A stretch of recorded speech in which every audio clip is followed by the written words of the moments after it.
মোটামুটি একটা বিষয় নিয়ে খুব আলোচনা হচ্ছে যে সাবেক রাষ্ট্রপতি জনাব মোহাম্মদ আব্দুল হামিদ উনি দেশের বাইরে গেছেন। এখন এই দেশের বাইরে যাওয়া নিয়ে নানা কথা, উনি কি পালিয়ে গেলেন অথবা ওনাকে কেন যেতে দেওয়া হলো, ওনাকে যেতে দেওয়া উচিত হয়েছে কি হয়নি, এই জন্য স্বরাষ্ট্রমন্ত্রীও দেখলাম বেশ ক্ষুব্ধ প্রতিক্রিয়া ব্যক্ত করলেন এবং দিন শেষে জানতে পারলাম বেশ কয়েকজনকে এই কারণে সাসপেন্ড করা হয়েছে। এই যে পুরো ঘটনাটা, এই ঘটনাটাকে আপনি আসলে কিভাবে দেখছেন? আমি প্রথমত দেখি যে এটা খুবই একটা নর্মাল বিষয় ছিল। নর্মাল এই কারণে বলছি যে একজন ব্যক্তির বিরুদ্ধে মামলা হলে উনি বিদেশি চিকিৎসা নিতে যেতে পারবেন না কেন?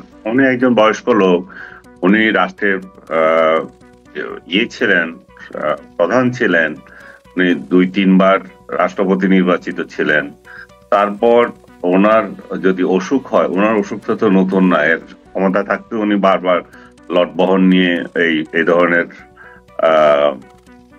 চিকিৎসার জন্য গিয়েছেন।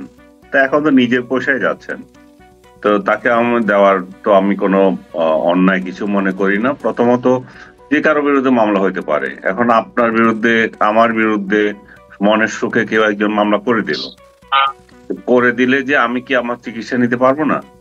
মামলা করেছেন, মামলার বিচার হবে, দেখা যাক কি হয়।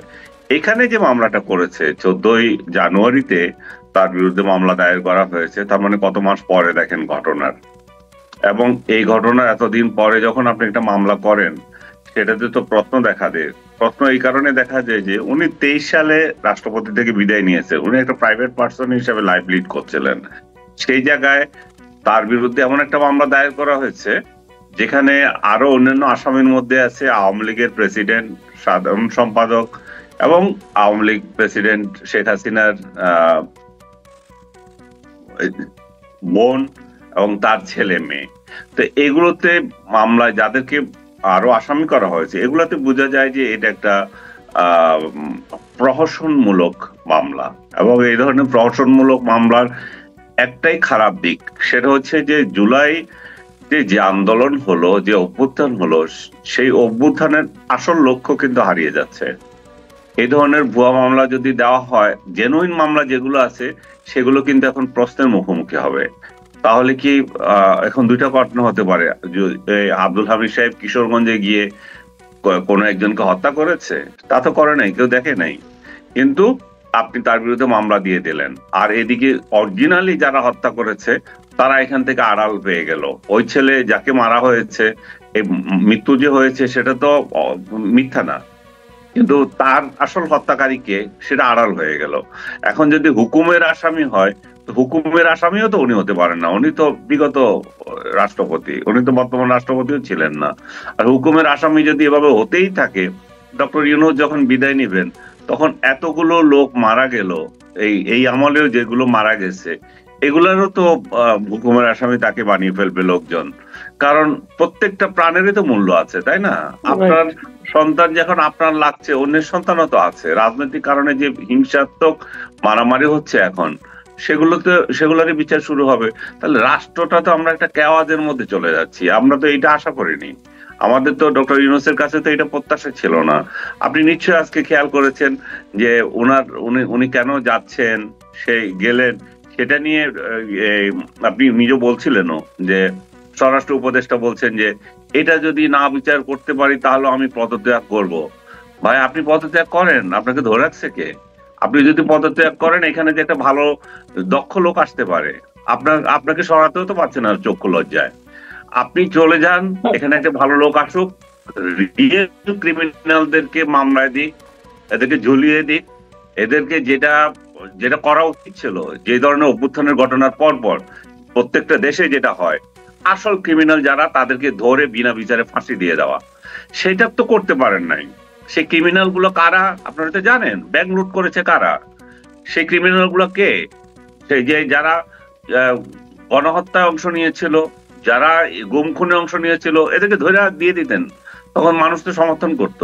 কিন্তু আপনি বিচারের নামে যদি প্রহসনের মেলা বসান, এক একজনের বিরুদ্ধে শত শত মামলা করেন, তাহলে এগুলো নিয়ে তো প্রশ্ন দেখা দেবে। এবং মামলার দ্বারা আপনি সাধারণ নিরীহ লোকদেরকে হয়রানি করছেন, কিংবা নিরীহ নয়, এরকম লোকদেরকেও আপনি মামলায় জড়াচ্ছেন এবং টাকা দিয়ে আবার ছেড়ে দিচ্ছেন। এই মানে জানেন আপনি সবকিছু, এগুলো কি বলবো। আচ্ছা, আরেকটা কথা আমি বলি আপনাকে এখানে, এটাও আমার কাছে একটু গুরুত্বপূর্ণ মনে হয়েছে যে উনি বিদেশে গিয়েছেন চিকিৎসার জন্য। অনেকের আমরা দেখেছি যে গুরুত্বপূর্ণ ব্যক্তি হলে এবং সন্দেহভাজন ব্যক্তি হলে অনেক সময় আমরা দেখি তার বিদেশ যাত্রার উপর নিষেধাজ্ঞা থাকে। আমার জানা মতে তো ওনার বিদেশ যাত্রার উপর কোনো ধরনের নিষেধাজ্ঞা আরোপ করা হয়নি, তাহলে ছিল না তো, ছিল না।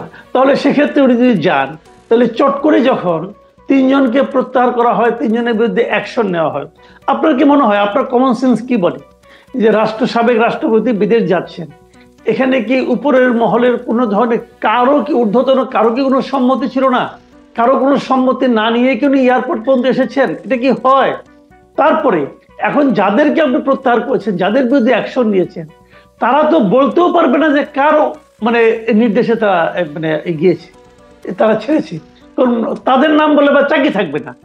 এটা একটা জটিলতা না? আপনি এটাকে কিভাবে দেখবেন? আপনার অনুমান ঠিকই আছে। এরকম একজন রাষ্ট্রপতি দেশের বাইরে যাচ্ছে, এটা রাষ্ট্রের অন্য কোনো অর্গানকে উনি জানাবেন না যে বিশেষ যেখানে জানানোর যে আমি বাইরে যাচ্ছি, ভাই আমার চিকিৎসার দরকার আছে, আমার 2-1 জন আত্মীয়কে নিয়ে যাচ্ছি, নিশ্চয়ই জানিয়েছেন। আমি ধরে নিলাম যে তর্কের খাতিরে উনি জানানই নাই, উনি একজন নাগরিক হিসেবে উনি যাচ্ছেন। এখন বিরুদ্ধে কোনো ইয়ে নাই, নির্দেশনা নাই, সে যেতে পারবে না। তো যদি থাকতো যে নির্দেশনা আছে, তাহলে যে অফিসার গুলো তাকে ছেড়ে দিয়েছে তারা কথা বলতে পারতো যে ভাই আমরা কোন অধিকার আপনি ছেড়ে দিয়েছেন, এই ভদ্রলোককে তো দেওয়া হয়েছিল যে বিদেশে যেতে পারবে না। এখন আপনি বলেন যে এরা তাহলে কি দোষ করলো যারা তাকে যেতে দিল? তারা ক্লিন ইয়ে পেয়েছে বলে যেতে দিয়েছে। এখন আপনি তাদেরকে কেন চাকরিচ্যুত করছে? চাকরিচ্যুত না, কি বদলে টদলে কি জানি করেছে, এটা করেছে এই জন্য। হ্যাঁ, প্রত্যাহার করে নিয়েছে আর কি, প্রত্যাহার করেছে। এটা এই জন্যই করেছেন যে স্বরাষ্ট্র উপদেষ্টা তো অলরেডি ঘোষণা দিয়ে দিছে, আপনি যেটা বললেন, আমি যদি কিছু না করতে পারি তাহলে পদত্যাগ করবো। ওনার পদত্যাগ না করার জন্য করছেন উনি, যাতে পদত্যাগ না করতে হয়। যাও, আমরা এখন অন্য প্রসঙ্গে একটু আসি। আপনি নিশ্চয়ই জেনেছেন যে আজকে একটা ফেসবুক স্ট্যাটাসে হাসনাত আব্দুল্লাহ, ছাত্র নেতা এবং এনসিপির একজন নেতা, উনি ঘোষণা দিয়েছেন যে আওয়ামী লীগের নিষিদ্ধর ব্যাপারে সরকার যদি কোনো সিদ্ধান্ত না হয় তাহলে তারা সরকারের সঙ্গে নেই, এবং এই নিষিদ্ধের দাবিতে তারা যমুনায় মানে প্রধান উপদেষ্টার বাসভবনের সামনে অবস্থান ধর্মঘট করছে। এইটাকে আপনি এটা কি মানে তাহলে কি এনসিপির সঙ্গে সরকারের আগের সম্পর্ক নষ্ট হয়ে যাচ্ছে, নাকি এটা একটা লোক দেখানো নাটক, নাকি সরকার এটাকে দেখিয়ে বলবে আমরা চাপের মুখে আছি অতএব করলাম? মানে এই ব্যাপারটা কেমন, আপনি এটা কিভাবে ব্যাখ্যা করবেন? এগুলো সবগুলো গুলিয়ে আপনি যেটা বলছেন সবগুলোই আছে এখানে এলিমেন্ট। প্রথমত হচ্ছে যে এদেরকে কেউ না কেউ যদি আবার বলে দেয়, ওই সেই শেখ হাসিনাকে নিয়ে যে ডায়লগ দিয়েছিল, নাটক কম করো প্রিয়, এখানেও পাবলিক বলতে পারে নাটক কম করো, কারণ এগুলো জানে এটা কমপ্লিট একটা ড্রামা। এই ড্রামার কারণ হচ্ছে যে এই ঘটনার পরপর আপনি যদি খেয়াল করে দেখেন, আইন উপদেষ্টা মিস্টার আসিফ নজরুল যে স্ট্যাটাস দিয়েছে সেখানে বলছে আওয়ামী লীগ কিংবা আওয়ামী লীগের কোনো অঙ্গ সংগঠন নিষিদ্ধ হতে পারে, এবং তার মানে হচ্ছে যে এখানে একটা আলোচনা তাদের মধ্যে হয়েছে আওয়ামী লীগ কিংবা আওয়ামী লীগের যুবলীগ এবং স্বেচ্ছাসেবক লীগকে নিষিদ্ধ করার ব্যাপারে। একই সঙ্গে আপনি দেখেন গভীর রাতে স্ট্যাটাস দিয়েছেন আসিফ মাহমুদ ভুঁইয়া, যে আরেক উপদেষ্টা, উনি বলেছেন যে আওয়ামী লীগ, স্বেচ্ছাসেবক লীগ এবং যুবলীগকে নিষিদ্ধ করা হবে, এটা প্রক্রিয়াধীন আছে, সেটা অলরেডি আলোচনায়, আমরা এর মধ্যে মানে সরকারি পর্যায়ে আলোচনা হয়ে গেছে। তার মানে কি? তার মানে হচ্ছে যে ওনারা আসলে আলোচনা করেছেনই অলরেডি। এখন এটা কার্যকর করার জন্য একটা ইয়ে দেখাবেন, যে অজুহাত দেখাবেন যে আমরা তো ঘেরাওয়ার মধ্যে ছিলাম তাই করেছি, এটা একটা জাস্টিফাই হয়ে গেল। আরেকটা হচ্ছে যে এই সরকারের কিংস পার্টি বলে পরিচিত হয়ে গেছে এনসিপি, এবং এনসিপিও আজকে এনসিপির প্রধান স্ট্যাটাস দিয়েছেন এটার বিরুদ্ধে, যে এটা বিচার করতে হবে আওয়ামী লীগের যেগুলো দীর্ঘদিন থেকে বলছিল, স্বৈরাচার আর কি জানি যেগুলো বলে, যেভাবে বলে আর কি, নতুন বন্দোবস্ত এটা চলে না, সেটা সেই জায়গায়ও একটা ড্রামা এখানে করা, যে একটা মানুষকে বোঝানো যে আমাদের সাথে কিন্তু ডক্টর ইউনূসের একটা বিরাট দূরত্ব তৈরি হয়ে গেছে, উনি আমাদের কথা শুনতেছে না। এবং এই সুরে আপনি খেয়াল করে দেখবেন মাহফুজ, ওনার নাম কি, মাহফুজ আলম, আলম, মাহফুজ আলম, রাইট। হ্যাঁ, এই আমাদের তথ্য উপদেষ্টা মাহফুজ আলম সাহেব একটা স্ট্যাটাস দিয়েছেন, সেখানেও তিনি একই সুরে কথা বলেছেন এবং এটাও বলেছেন যে আমরা পারছি না, আমরা মাত্র 2 জন উপদেষ্টা সরকারি ছাত্র প্রতিনিধি হিসাবে আছি, এখানে আরো উপদেষ্টা বাড়ানো দরকার। তার মানে হচ্ছে ভিতরে তারা এমন সংগ্রাম করছেন যে এই সরকারের সাথে সংগ্রামী টিকছেন না, সেই জন্য আওয়ামী লীগকে নিষিদ্ধ করা যাচ্ছে না বা অন্যান্য কিছু করা যাচ্ছে না। মোট কথা হচ্ছে যে খুব শিগগিরই আসিফ মাহমুদ যেটা বলেছেন সেটাই সত্য, এবং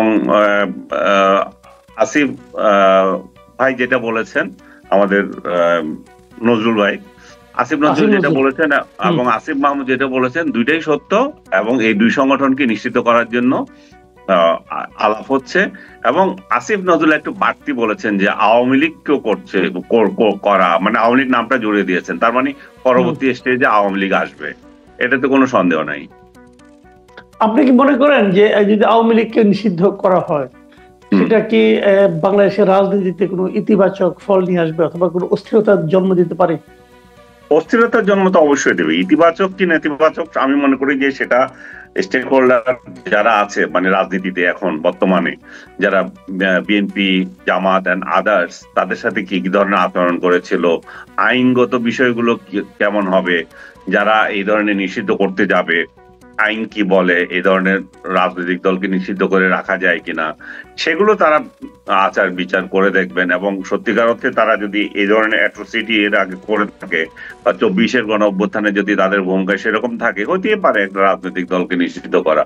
তাতে আমি খুব যে হয়ে যাব, আশ্চর্য হব তা না, কারণ আইনগতভাবে যদি তারা নিষিদ্ধ করতে পারে এবং এলিমেন্টস পায়। কিন্তু যেটা আপনি উদ্বিগ্ন হওয়ার যে বিষয়টা হচ্ছে যে এর প্রতিক্রিয়া কি হবে। এর প্রতিক্রিয়া নিঃসন্দেহে ভালো হবে না। আওয়ামী লীগের একটা বিরাট সমর্থক বেস বাংলাদেশে রয়ে গেছে, এটা আমরা স্বীকার করি আর না করি। তাহলে এই লোকগুলোকে যখন আপনি নিষিদ্ধ করে দিচ্ছেন, তো নিষিদ্ধ লোকেরা তখন নিষিদ্ধ কাজে যাবে, তখন চোরাগুপ্তা হামলা চলবে এবং এই ধরনের নাশকতা চলবে। তখন এই নাশকতার জন্য তো আপনি তো তাদেরকে আগেই বলে দিয়েছেন যে এরা নিষিদ্ধ লোক। তো নিষিদ্ধ লোকগুলো যদি নাশকতা করে, আপনি নিষিদ্ধ লোক নাশকতা না করলেও আপনি ধরবেন, কারণ বলবেন যে এগুলো নিষিদ্ধ পার্টির লোক। নিষিদ্ধ পার্টির লোককে তো আপনার ধরার এখন আরো স্কোপ বেড়ে যাবে। তো তাহলে তারাও সে ধরনের পিঠ বাঁচানোর জন্য তারা এই ধরনের কর্মসূচি নিবে। তো সার্বিকভাবে এটা হচ্ছে যে এই ধরনের পদক্ষেপ নেওয়া হচ্ছে যে ইলেকশনকে বিলম্বিত করা, রাষ্ট্রকে একটা অস্থিতিশীল করা, যাতে করে এমন এক আইন শৃঙ্খলা পরিস্থিতি বিরাজ করবে নির্বাচন আর করার কোনো সুযোগ থাকবে না। সেই কারণে এই যতই আপনি এই ধরনের নিষিদ্ধ করার সিদ্ধান্ত নিতে থাকেন বা মানে একটা পার্টির লোকদের দাবিতে যমুনার সামনে দাঁড়িয়ে গেছে তাই সেটাকে অজুহাত করে আপনি এগুলো করতে যাবেন, তাহলে বিএনপি সহ অন্যান্য রাজনৈতিক দলেরও এটা দেখার বিষয় আছে, কারণ তারা অংশীদার। তাদের সাথে আলোচনা না করে আপনি কি করে এটা নিষিদ্ধ করবেন এবং তাদের মতামত নিয়েছেন কিনা। ডক্টর ইউনূস কিন্তু আল জাজিরা এন্ড আদার্স ইন্টারভিউতে বলেছিলেন যে অন্যান্য রাজনৈতিক দল কি বলে সেটাও আমাদের দেখতে হবে, নির্বাচন কমিশন কি বলে সেটা দেখতে হবে। তাহলে সেটা দেখেন, সেটা প্রকাশ্যে বলেন, সেটা প্রকাশ্যে মিটিং করেন, ওই আওয়ামী লীগকে নিষিদ্ধ করার নিয়েই মিটিং করেন। এত রাগ ঢাকের কি দরকার? আওয়ামী লীগ আপনি নিষিদ্ধ করবেন, সেটা আইনগতভাবে এবং অংশীদারদের সাথে আলোচনা করে করেন। আপনি সবকিছু গোপনে গোপনে করবেন কেন? আপনি ভারত আমাদের বিরুদ্ধে মিডিয়ায় অপপ্রচার করছে, এই ধরনের সাধারণ বিষয় নিয়ে আপনি জাতীয় সমস্ত পার্টিকে দাওয়াত দিতে পারেন। তাহলে এই ধরনের এত বড় ধরনের ঘটনা যখন আপনি নিবেন, তখন এদেরকে ডাকেন, এদেরকে ডেকে এদের মতামত নেন, আরাকানে কি করিডোর দেবেন কি না দেবেন সে বিষয়ে এদেরকে ডাকেন। এগুলো তো নিজে নিজে করলে হবে না, তখন এটি বিতর্কিত হয়ে যাবে, সরকারটা বিতর্কিত হয়ে যাবে। সরকারটা বিতর্কিত হওয়া মানে আমাদেরকে হতাশায় ফেলা। আমাদের 24-এর অভ্যুত্থানের আর আমরা কোনো দেখি না, এটাতে আনন্দিত হওয়ার মতো আর কোনো ঘটনা পাবো না। আমরা এখন সত্যিকার অর্থে ছেড়ে দে মা কেঁদে বাঁচি অবস্থা। আমরা চাচ্ছি যে ভাই এনি হাও একটা ইলেকশন করে দিয়ে আপনি যান, বিদায় নেন ভাই, জাতিকে একটু রক্ষা করেন।